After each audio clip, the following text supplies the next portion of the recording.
नमस्कार। South west monsoon यानी दक्षिण पश्चिम मानसून 2021 का आखिरकार आज केरल में 3 दिन की देरी से यानी 1 जून को आमतौर पर केरल में मानसून का आगमन होता है, लेकिन परिस्थितियां कुछ विपरीत रहीं जिस वजह से केरल में 3 दिन की देरी से तीसरे दिन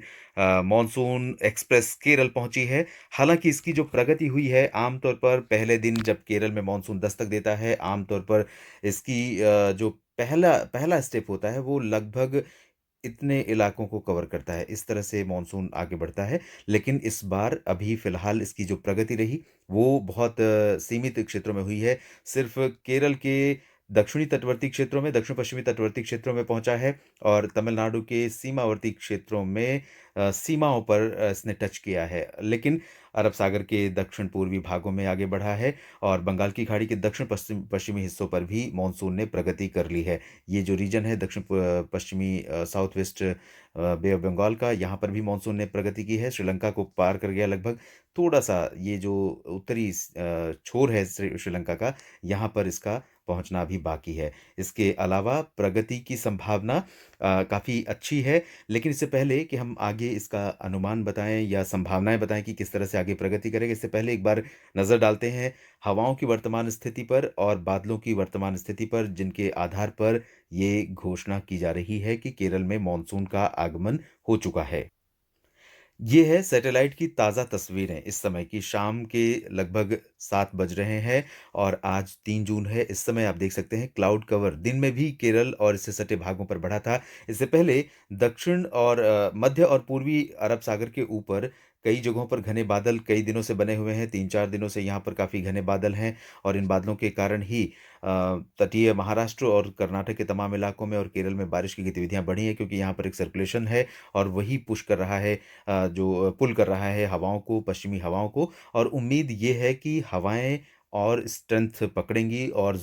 मज़बूती पकड़ेंगी और बाकी जो इलाके हैं केरल के, लक्षद्वीप के शेष क्षेत्र हैं, साथ ही साथ तमिलनाडु के कुछ और क्षेत्रों में इसके आगे बढ़ने की संभावना नज़र आ रही है। उम्मीद है कि अगले 24 घंटों में केरल के लगभग सभी क्षेत्रों को पार कर कर्नाटक के भी दक्षिणी सीमावर्ती क्षेत्रों पर दस्तक दे देगा मानसून और साथ ही साथ अरब सागर के मध्य क्षेत्रों तक पहुँच जाएगा। पूर्वी मध्य भागों तक मानसून का आगमन हो जाएगा। अब हम आपको दिखाते हैं इस समय हवाओं की जो स्थिति है, वेस्टर्ली हवाओं की स्थिति है, जिन क्षेत्रों में पहुँचा है वहाँ पर आप देख सकते हैं साफ-साफ अंतर और हवाएँ अभी वेस्टर्ली हैं, जबकि इसके उत्तर की तरफ हम आगे बढ़ेंगे तो हवाओं की जो दिशा है अभी भी डीप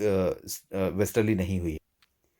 यहाँ पर आप देख सकते हैं इस समय हवाएँ बिल्कुल सीमावर्ती क्षेत्रों पर वेस्टर्ली हुई हैं। केरल का ये जो रीजन है, इस रीजन पर इस समय हवाओं का रुख पश्चिमी ज़रूर हुआ है, लेकिन बहुत सीमित क्षेत्रों पर और इसी वजह से बहुत सीमित क्षेत्रों में ही इसके आगमन के मानसून के आगमन की घोषणा की गई है। आप देख सकते हैं ये हवाएँ वेस्टर्ली हैं, लेकिन यहाँ सीमावर्ती रीजन पर ही हैं और इसी वजह से यहाँ पर भी साथ ही आप देख सकते हैं ये जो पैटर्न है लगभग इसी तरह से मानसून आगे बढ़ा है और अनुमान है कि ये जो हवाएँ हैं वेस्टर्ली पश्चिमी दिशा से लगातार चल रही हैं इन क्षेत्रों में, जिसमें श्रीलंका का समूचा क्षेत्र है और भूमध्य रेखा के ऊपर का इलाका है ये, कोमोरिन रीजन है, लक्षद्वीप के ऊपर भी हवाएँ वेस्टर्ली हो चुकी हैं। अनुमान है कि धीरे-धीरे ये हवाएँ इसी तरह से रुख पकड़ेंगी और आगे भी बढ़ेंगी। क्लाउड कवर ऑलरेडी बढ़ गया है, जिसकी वजह से ओएलआर की स्थिति भी ठीक हुई है, यानी आउटगोइंग लॉन्ग वेव रेडिएशन जो है निर्धारित सीमा में आ चुका है और बारिश की गतिविधियाँ अगर हम बीते 48 घंटों के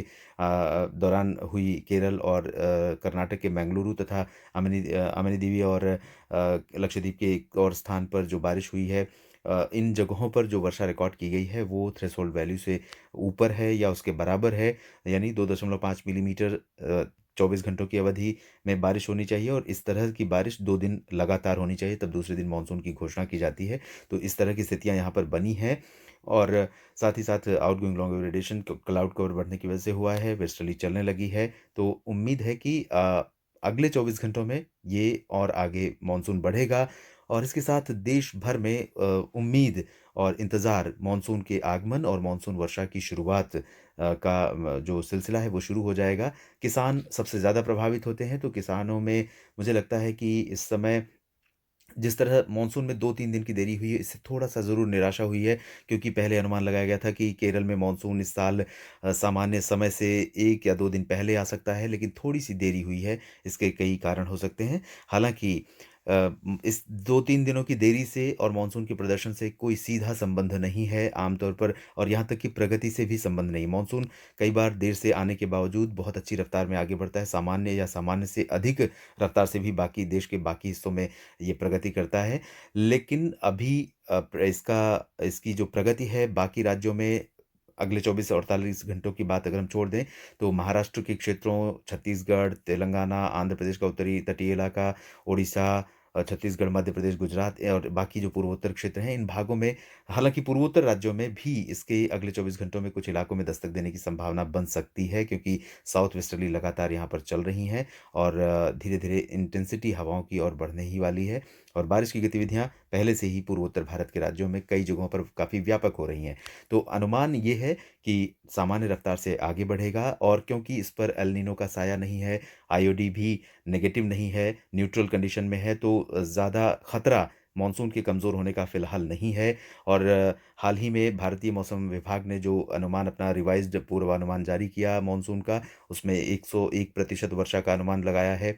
तो और 4% का एरर मार्जिन बताया है, जिसमें 97 से लेकर 105% के बीच बारिश हो सकती है, जो कि नॉर्मल बारिश मानी जाती है। 96 से 104 परसेंट बारिश को नॉर्मल माना जाता है देश में, जो कि 4 महीनों की अवधि में 1 जून से 30 सितंबर के बीच रिकॉर्ड की जाती है। 880 मिलीमीटर वर्षा पूरे देश में लॉन्ग पीरियड एवरेज का ये मेज़रमेंट है, जो कि पूरे देश में 4 महीनों के मानसून सीज़न में रिकॉर्ड किया जाता है। तो इस बुलेटिन में अभी इतना ही। आप बने रहिएगा मौसम तक चैनल के साथ, लगातार मानसून और मौसम से जुड़ी हर एक खबर, हर एक अपडेट आप तक पहुँचाने की